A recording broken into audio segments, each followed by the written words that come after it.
All right. This is the update. Um,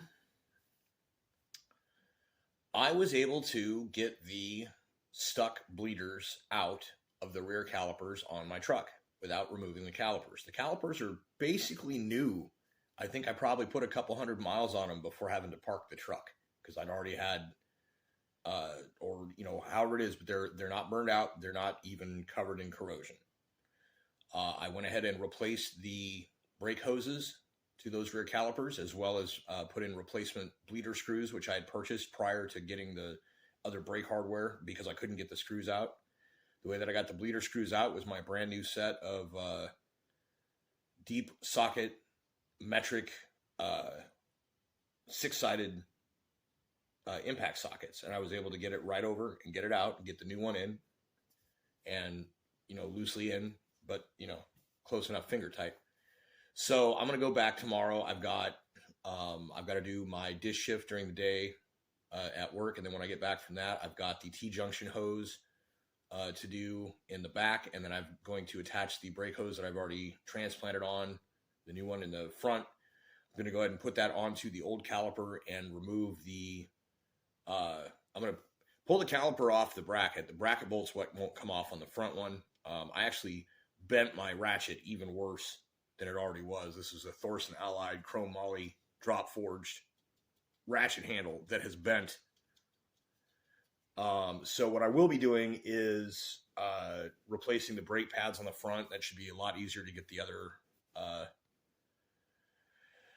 other bolts up for that. So assuming I can do that, I'll get the new pads on the front, replace the hose. At that point, I believe I'll be ready to bleed the brakes. And then after that, I think I'm going to want to probably do looking into the ball joints and tie rod ends, and possibly also get those half shafts done at the same time, depending. Getting the tie rod end out of the knuckle was extremely easy. It worked very well.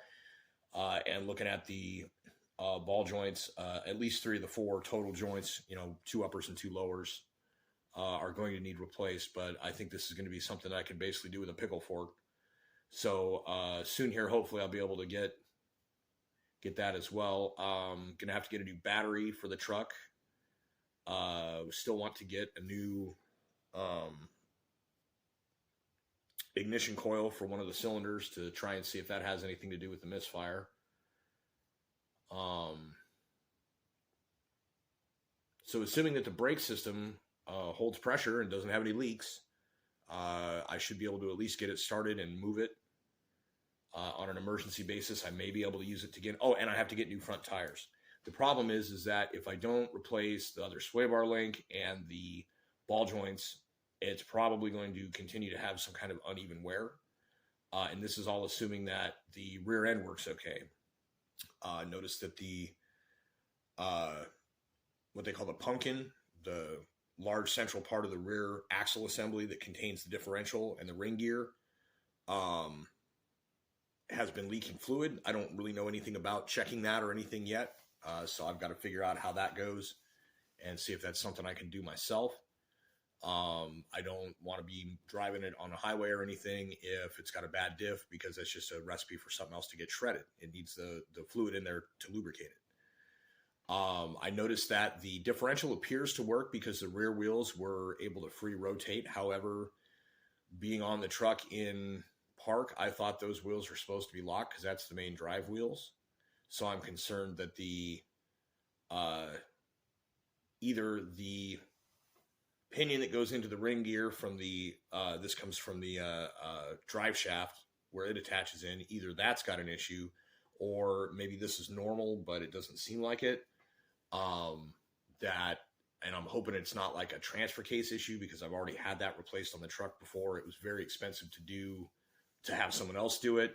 It's something I possibly could be able to do myself at this point, but also still probably looking at a $900 part if that's the case. I'm not really trying to throw that kind of money on this truck right now.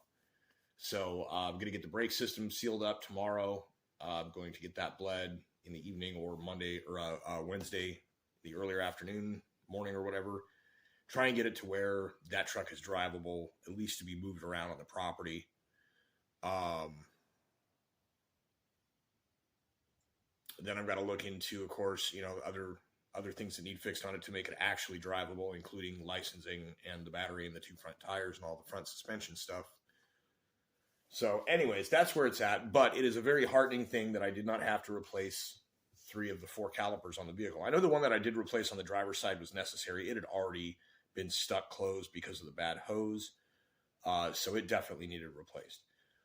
If I don't have to replace the other 3 calipers, I can return them for a full refund, which will be some nice money to have to maybe put toward some of these other front end components that need to be gotten. But in the meantime, I'm going to get as much as I can done, see if I can't get the thing to start and at least, move it so that I can know that it works. And then at that point, have to get the car towed to get it looked at. I'm praying hard that it's just a linkage or something and not a full transmission or torque converter replacement. That's going to be costly. It's going to be a 4-digit figure to get it done. So anyways, that's where I stand with it. I'm happy that things went as smoothly as they did with the few small things that I did accomplish today. It was a beast just getting the freaking lug nuts off the damn thing. It's been sitting for 2 years without the lugs taken off. And I really had to put some weight on them to get them cracked loose. None of the impactors that even touch them. So right now the truck's got the rear end up on jack stands with the brand new long reach 3-ton jack kind of just underneath for a little extra support just in case. And yeah, so tomorrow I'll be trying to get loose ends tied up on that vehicle, and anything I can't get done tomorrow afternoon and evening, I will attempt to get done Wednesday before getting the car where it needs to go. And yeah, so that's where I'm at. I'm not going to continue repeating myself. And I'll reiterate from the last video, honestly, I would rather have the money at this point. See, what I will always say is that I would rather be happy than rich. But there are more than just 2 ends of a spectrum on that, right?